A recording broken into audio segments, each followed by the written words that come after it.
The wind screamed across the frozen tundra, carrying with it the sharp bite of Arctic cold. The ice beneath Nuna's feet groaned, a deep, resonant sound that sent a shiver down her spine. She had heard the stories 1,000 times before, tales passed down through generations about the Quallupilluit, the icy water spirits that lived beneath the frozen seas. Her grandmother's warnings echoed in her mind. Never wander too close to the shore, child. The Quallupilluit are always watching, waiting for those who stray too far. Nuna had always laughed at the stories, dismissing them as folklore meant to scare children. But now, as she stood alone on the desolate shoreline, the wind howling in her ears, she wasn't so sure. Her sled dog, Kiwi, growled low in his throat, his ears flat against his head as he stared at the jagged hole in the ice ahead. The hole wasn't natural, that much was clear. Its edges were smooth, as if carved by something with precision. The water beneath was impossibly dark, a black abyss that seemed to pull at her gaze. Then she heard it, a faint, melodic sound rising from the depths. It was hauntingly beautiful, a song that seemed to echo through her very bones. She took a step closer, her curiosity overpowering her fear. Kiwi barked sharply, breaking the spell, and Nuna stopped, her breath visible in the frigid air. Suddenly, a shadow moved beneath the surface. It was quick, barely more than a flicker, but it was enough to send her heart racing. She turned to run, her boots slipping on the ice, but before she could take more than a few steps, she heard it. A voice, soft and melodic, calling her name. Nuna. She froze, her blood turning to ice. The voice was impossibly familiar, yet wrong in a way she couldn't describe. She turned slowly, her breath hitching in her throat. The water was still now, the song silenced. But the shadow beneath the ice was closer, larger, and its glowing eyes stared up at her, unblinking. She ran, the sound of her name following her into the darkness. Nuna wasn't the first to hear the song. For as long as anyone in Salak could remember, the legend of the Quallupilluit had been part of their lives. The elders spoke of them as guardians of the sea, spirits that punished those who disrespected the balance of nature. They were said to be humanoid in shape, with green, fish-like skin and elongated fingers that could pierce through ice as easily as water. But the most chilling part of the legend was their method of luring their victims. The Quallupilluit were said to sing, their voices hauntingly beautiful, weaving melodies that called out to the deepest parts of a person's soul. Those who heard the song were compelled to follow, drawn toward the water where the Quallupilluit waited beneath the ice. Most of the villagers dismissed the stories as superstition, tales meant to keep children from wandering too close to the dangerous shoreline. But over the past few weeks, something had changed. It started with the disappearance of a young boy named Mikias. He had been playing near the shore, his laughter ringing out across the frozen expanse. When his mother turned to check on him, he was gone. All that remained was a single mitten lying on the ice near an open hole in the water. The villagers searched for days, but there was no sign of Mikias. The elders whispered of the Quallupilluit, their voices heavy with fear, but no one dared say it aloud. Then came the fishermen. A group of 3 men ventured out onto the ice one morning, their sleds loaded with gear. When they didn't return that evening, a search party was sent out. They found the sleds overturned, the men's belongings scattered across the ice. Deep claw marks marred the frozen surface, leading to yet another hole in the water. Now, even the skeptics were uneasy. The shoreline, once a place of community and work, became a no-man's land. Parents kept their children close, and the fishermen avoided the waters. The village of Salak was gripped by a fear they couldn't explain, their once bustling community now a hushed and watchful place. Lena, a young woman who had spent her life dismissing the stories as superstition, found herself drawn to the mystery. She wasn't a native of Salak. Her family had moved there when she was a child, bringing with them the skepticism of city life. While she respected the elders, she had always seen the Quallupilluit as nothing more than folklore. But the recent disappearances had unsettled her. She couldn't ignore the whispers of her neighbors, the way they spoke of shadows beneath the ice and songs in the wind. When she found the strange, wet footprint outside her home one morning, her skepticism began to waver. The footprint was unlike anything she'd ever seen. It was larger than a human's, with long, webbed toes that left an unnatural imprint in the frost. It led toward the shoreline, disappearing near the edge of the ice. Lena couldn't shake the feeling that something was watching her. She felt it in the stillness of the air, in the way the dogs in the village barked at nothing, their hackles raised. And then there were the dreams. Every night, Lena dreamed of water, dark, endless, and cold. She heard the song in her sleep, a melody so beautiful it brought tears to her eyes. But in the dream, the song always ended the same way, with her standing at the edge of the ice, staring into the abyss, as a shadow moved toward her from the depths. She told herself it was just her imagination, a byproduct of the fear gripping the village. But deep down, she knew there was more to it. The day she visited Arka, the village elder, was the day everything changed. Arka was old, her face lined with the wisdom of years spent surviving in the harsh Arctic. She listened quietly as Lena described the footprint, the dreams, and the unease that had settled over the village. When Lena finished, Arka nodded slowly. "You've heard the song," she said. Lena frowned. "What do you mean?"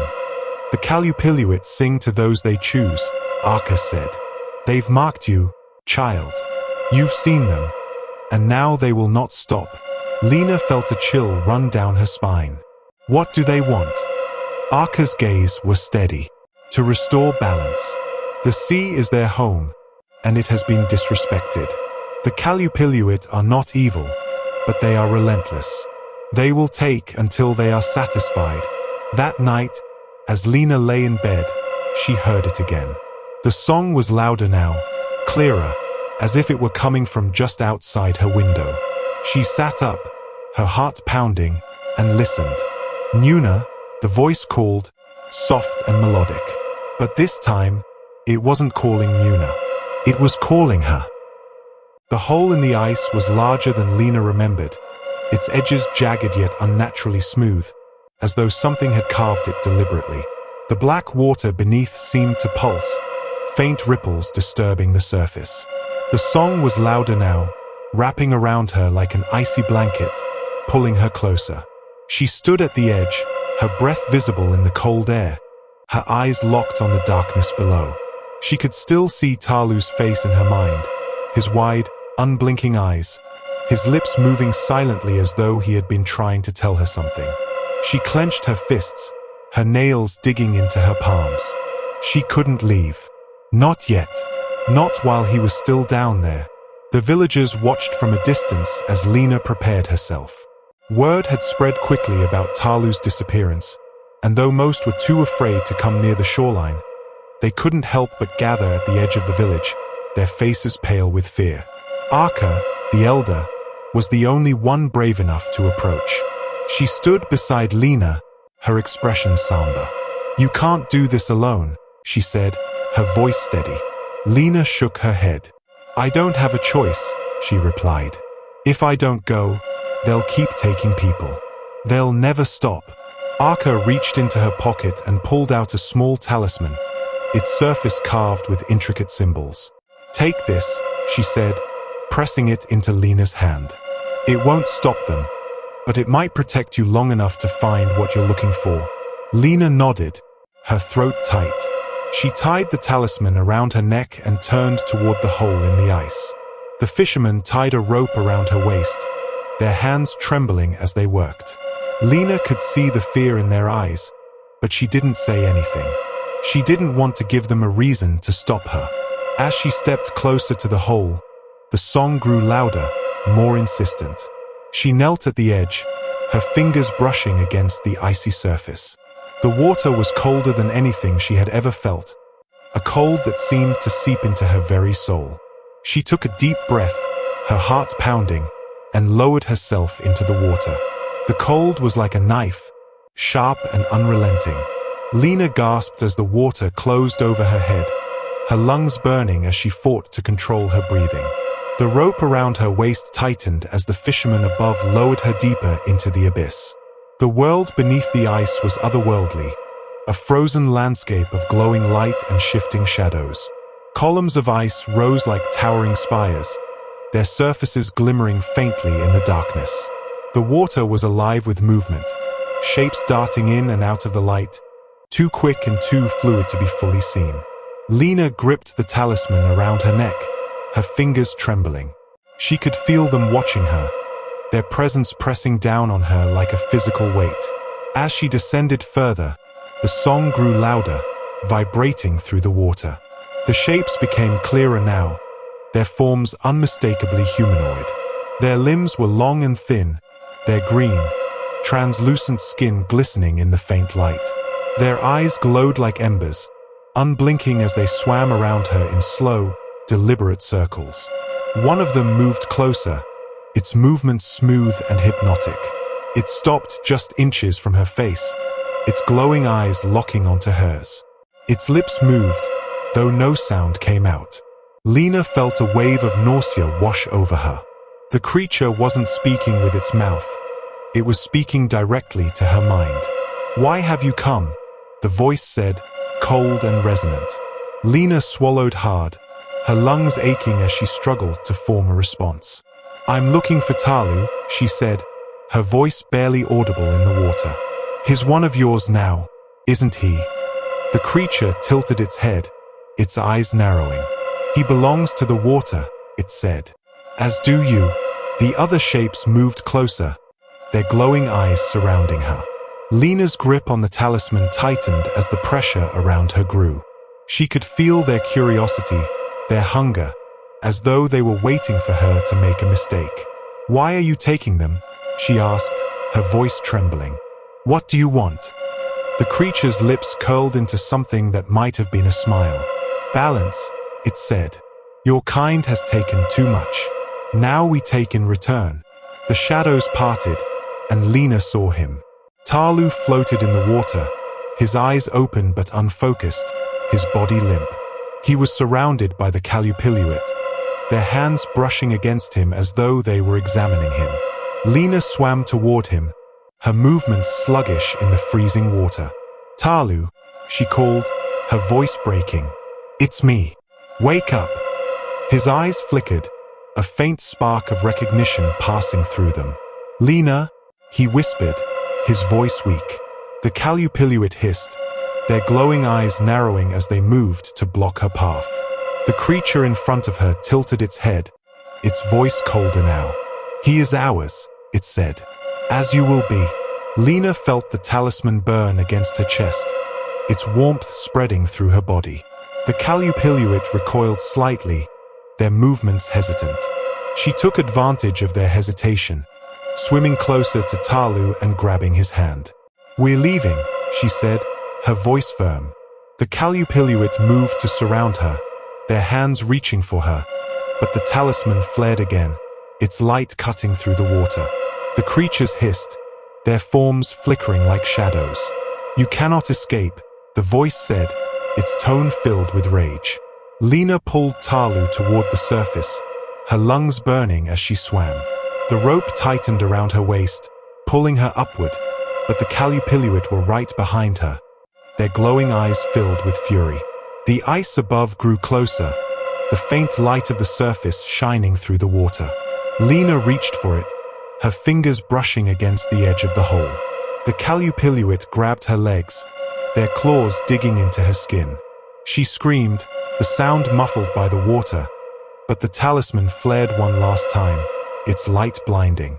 The creatures released her, their hisses echoing through the water as they retreated into the darkness. Lena broke through the surface, gasping for air as the fisherman pulled her and Talu from the water. She collapsed on the ice, her body trembling, her mind racing. But as she looked back at the hole, she saw them.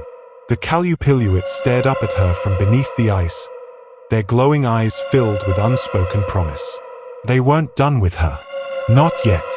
The shoreline was deathly quiet, save for the faint whisper of the wind across the ice. Lena stood at the edge, her breath visible in the frigid air, her eyes fixed on the figure in the distance. It stood unnaturally still, its elongated limbs blending into the dim light of the moon. She blinked, and it was gone, as though the shadows of the ice had swallowed it whole. Behind her, the boy trembled, his small hands clutching her coat. "Don't let them take me," he whispered, his voice breaking. Lena knelt beside him, her heart pounding as she wrapped her arms around his shoulders. "You're safe," she said, though the words felt hollow. She didn't know if anyone in Salak was truly safe anymore. The boy's name was Sami, the youngest son of a local fisherman. Lena brought him back to his home, where his terrified parents clung to him, thanking her over and over. But even as they spoke, their eyes kept darting to the windows, their fear palpable. Lena tried to explain what she had seen at the shore, but the words caught in her throat. How could she describe something that defied reason? The figure on the ice, the song that seemed to seep into her very bones. It was all too much. She left the house feeling more alone than ever, the weight of the village's fear pressing down on her. The song followed her home that night. It began as a faint hum, so soft she thought she was imagining it. But as the hours passed, it grew louder, more insistent. It wasn't just a melody, it was a call, pulling at something deep within her. She tried to ignore it, to bury herself under the covers and block out the sound. But the harder she tried, the louder it became, until it was all she could hear. She sat up, her chest tight, her pulse racing. The song wasn't coming from outside. It was inside her head. "Nora," the voice whispered, so close it felt like it was breathing against her ear. Lena bolted from her bed, her heart pounding. The room was dark, the only light coming from the faint glow of the moon through the frosted window. She grabbed her coat and stepped outside, the icy air hitting her like a slap. The song grew louder, guiding her steps toward the shoreline. She knew she shouldn't go, knew the stories well enough to understand the danger. But she couldn't stop herself. The pull was too strong. She reached the edge of the ice, her breath coming in short, visible gasps. The water was still, a black abyss that seemed to stretch forever. The song was deafening now, a symphony of voices weaving together in perfect harmony. Lena stepped closer, her boots crunching on the frozen ground. The ice beneath her feet groaned, a low, ominous sound that sent a shiver down her spine. And then she saw them. Beneath the ice, shadows moved. They were quick and fluid, darting back and forth like fish. But as she watched, the shapes grew clearer. They were humanoid, their limbs long and thin, their movements unnaturally graceful. Lena took another step forward, unable to tear her eyes away. The shadows grew closer, their forms twisting and shifting as they rose toward the surface. She could see their faces now, pale and distorted, their glowing eyes staring up at her with an intensity that made her knees weak. The song shifted, the melody slowing, deepening. The words were incomprehensible, but she understood their meaning. "Come to us." She took another step, the ice cracking beneath her weight. The cold bit at her skin, but she didn't feel it. The song had wrapped around her, numbing her to everything else. Suddenly, a hand grabbed her arm, yanking her back. The spell broke, and the song faded into the distance. Lena turned to see Talu, his face pale, his eyes wide with fear. "What are you doing?" he hissed, his voice trembling. "You can't be out here." Lena stared at him, her heart racing. "I heard them," she whispered. "I saw them." Talu pulled her away from the edge, his grip firm. "We need to go," he said, his voice urgent. Now, back in the safety of her cabin, Lena tried to process what had happened. The images of the shadows beneath the ice, the song, the glowing eyes, they were burned into her mind. She told Talu everything, her voice shaking as she described the figure she had seen at the shore and the pull she had felt. Talu listened in silence, his expression grim. When she finished, he leaned forward, his voice low. "They are choosing you," he said, "just like they chose Nuna." just like they chose Mikia's. You can't ignore it, Lena. If you don't face them, they'll come for you anyway. The next morning, Talu was gone. Lena found his bed empty, his belongings untouched. The door to his cabin was slightly ajar, and a trail of wet footprints led from his doorstep to the shoreline. She followed the trail, her heart in her throat. The footprints ended at a jagged hole in the ice, the water beneath still and black. No, she whispered, her voice breaking. Not him. The song began again, soft and melodic, rising from the depths of the water. Lena dropped to her knees at the edge of the hole, her hands trembling as she stared into the darkness. For a moment, she thought she saw Talu's face beneath the ice, his eyes wide and unblinking, his lips moving silently. And then he was gone, the water rippling as though he had never been there. The morning dawned grey and cold, the sun a weak glow hidden behind a thick veil of clouds.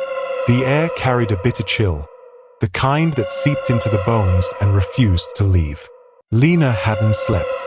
The song from the night before still echoed in her mind, its haunting melody replaying in the silence of her cabin.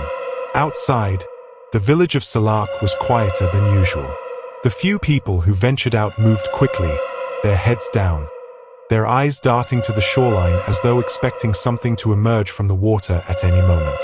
The fear that had gripped the village was no longer unspoken. It was written in every tense movement, every hurried whisper. Lena knew she couldn't ignore it any longer. Whatever was happening to the village, whatever had taken Yuna, Mikia's, and the fisherman, wasn't going to stop. She could feel it, a pressure in the air that seemed to grow heavier with each passing day. And the dreams were getting worse. It wasn't just Lena who felt the change. The fishermen, the lifeblood of the village, were becoming more reluctant to venture onto the ice. The few who did returned with stories that made the village's skin crawl. One man, Tuva, claimed to have seen shadows moving beneath the ice as he pulled his nets. At first, he thought it was a school of fish, but the shapes were too large, too human-like. Another fisherman, Ujarak, reported hearing faint singing while he worked, a melody so beautiful it brought tears to his eyes, yet filled him with a dread he couldn't explain. Then there were the claw marks, deep, jagged scratches in the ice that seemed to lead toward the holes where the fishermen had been working. The elders said they were signs of the Quallupilluit, but no one dared say it aloud. Lena decided to speak with Tuva and Ujarak, hoping to learn more about what they had seen. She found them sitting outside Tuva's small home, their faces pale and their eyes hollow. They spoke in hushed tones, their voices tinged with fear. "It's not natural," Tuva said, his hands trembling as he lit a cigarette. "The way they move, it's like they're watching you, waiting for you to slip up." Ujarak nodded. "And the song," he added, his voice barely above a whisper. "It's not just singing. It's like it gets inside your head, makes you want to follow it." Lena felt a chill run down her spine. She thought of her own dreams, the melody that seemed to call to her even now. "Why haven't you told anyone?" she asked. Tuva shook his head. "What good would it do? No one can stop them. Once they've marked you, that's it." That night, a group of fishermen decided to make one last trip onto the ice. They had no choice. The village was running out of food, and the sea was their only source of sustenance. Despite their fear, they loaded their sleds and set out under the cover of darkness, their lanterns bobbing like fireflies in the distance. Lena watched them go from the window of her cabin, her chest tight with unease. She wanted to stop them, to warn them about the Quallupilluit, but what could she say? They already knew the risks. Hours passed, and the village grew silent. The fishermen should have returned by now, but there was no sign of them. The search party found their sleds the next morning, abandoned on the ice. The nets were torn to shreds, the fishing gear scattered as though a great struggle had taken place. The claw marks were there too, deep, deliberate gouges in the ice that led to a gaping hole in the water. Lena stood at the edge of the hole, her breath visible in the cold air. She could feel it again, that presence, the weight of unseen eyes watching her from beneath the surface. She looked down, half expecting to see the glowing eyes from her dreams staring back at her. But the water was dark and still, offering no answers. The disappearances of the fishermen sent the village into chaos. The elders called for an emergency meeting, their voices trembling as they spoke of the Quallupilluit and the need to appease them. They suggested performing a traditional offering, a sacrifice to the sea spirits in the hopes of restoring balance. But the younger generation balked at the idea. They dismissed the Quallupilluit as myth, insisting that the disappearances could be explained by natural causes: thin ice, storms, wild animals. The divide between the old and the young grew wider, the village fracturing under the weight of its fear. Lena found herself caught in the middle. She didn't want to believe in the Quallupilluit, but the evidence was impossible to ignore. The wet footprints outside her home, the dreams, the song, it all pointed to something beyond explanation. One evening, as Lena sat in her cabin, trying to make sense of it all, there was a knock at her door. She opened it to find a young boy standing there, his face pale and his eyes wide. "They're calling me," he said, his voice shaking. Lena knelt down, placing her hands on his shoulders. "Who's calling you?" The boy looked toward the shore, his lips trembling. "The song. I can hear it."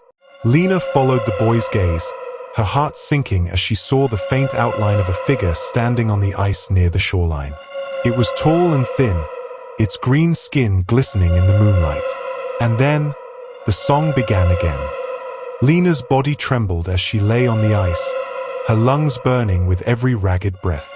The cold cut through her wet clothes, but the pain was drowned out by the pounding of her heart. Talu lay beside her, his face pale, his chest rising and falling faintly. He was alive, but only just. The fishermen gathered around them, their faces etched with fear and confusion. Arka knelt beside Lena, her weathered hands gripping her shoulders. "You've brought him back," she said, her voice trembling. "But they won't let you go so easily." Lena turned her head toward the hole in the ice. The water was still now, a dark mirror reflecting the faint light of the moon. But she could feel them watching. The weight of their gaze pressed against her chest, a silent promise that this wasn't over. Talu awoke hours later in Lena's cabin, his eyes glassy and distant. He didn't remember much, only fragments of what he had seen beneath the ice. He spoke of glowing towers and whispers that wrapped around his mind, voices that made him want to stay. "They showed me things," he said, his voice hollow. "Things I didn't want to see. But they made me want to stay." Lena listened, her heart heavy. She hadn't told him about the Quallupilluit's final words, "You cannot escape." She hadn't told anyone. But the words lingered in her mind, a shadow that refused to leave. The next day, the villagers gathered for an emergency meeting. The disappearances, the strange occurrences, and the return of Talu had brought the fear in Salak to a boiling point. The elders called for drastic action, suggesting an offering to appease the Quallupilluit. "They want balance," Arka said, her voice steady. "We must give them what they seek, or they will not stop." The younger villagers protested, unwilling to accept what they saw as superstition. But Lena knew better. She had seen the Quallupilluit with her own eyes, heard their voices, felt their anger. They wouldn't stop, and she knew what they wanted. That night, Lena returned to the shoreline. The talisman Arka had given her was warm against her skin, its faint glow pulsing in time with her heartbeat. The hole in the ice was smaller now, as though the Quallupilluit had drawn back into their world, waiting for her. She knelt at the edge, her breath visible in the freezing air. "I know you're there," she said, her voice steady despite the fear twisting in her chest. "I know what you want." The water rippled, and the song began again, soft and melodic. The Quallupilluit emerged slowly, their forms twisting and shifting as they rose to the surface. Their glowing eyes burned in the darkness, their presence filling the air with an overwhelming sense of dread. The largest of them stepped forward, its movements smooth and deliberate. It was taller than the others, its features more defined, almost human. Its eyes locked onto Lena, and its voice echoed in her mind. "You return," it said. "Why?" Lena clenched her fists, her nails digging into her palms. "You want balance," she said. "You want to take. So take me." The Quallupilluit tilted its head, its glowing eyes narrowing. "You offer yourself." Lena nodded, her throat tight. "But only if you leave the village alone. No more disappearances. No more songs. You take me, and it ends here." The Quallupilluit were silent, their glowing eyes flickering like distant flames. The leader stepped closer, its translucent skin shimmering in the moonlight. "You are brave," it said, "but your kind is reckless. You disrupt the balance, take without thought. One offering cannot undo what has been done." Lena's heart sank. "Then what will it take?" The leader's voice was cold, final. "Your life is enough. But know this, the balance will always shift. We will return when it is broken again." Lena swallowed hard, her chest tightening. She thought of the village, of Talu, of Sami and the others who had been spared. She thought of the fear that had gripped Salak, of the lives that had been lost. She stood slowly, the talisman glowing faintly against her chest. "Then take me," she said, her voice firm. "But keep your promise." The Quallupilluit moved as one, their forms circling her, their eyes glowing brighter. The leader reached out, its elongated fingers brushing against her cheek. The cold was unbearable, searing through her skin like fire. "It is done," the voice said. Lena closed her eyes as the ice beneath her feet cracked. She felt herself falling, the freezing water swallowing her whole. The song enveloped her, drowning out the sound of her heartbeat, the cold fading as the darkness consumed her. For a moment, there was silence, and then she was gone. The villagers found the shoreline untouched the next morning. The hole in the ice was gone, the water frozen solid. There were no claw marks, no footprints, no signs of the Quallupilluit. Talu stood at the edge, his hands clenched into fists. He didn't need anyone to tell him what had happened. He could feel it in the air, in the stillness of the ice.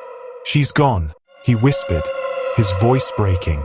Arka placed a hand on his shoulder, her expression heavy with grief. "She saved us," she said. "Remember that." Years later, a child playing near the shore heard a faint melody beneath the ice. As he looked down, he saw glowing eyes staring back at him, unblinking. The Quallupilluit were waiting.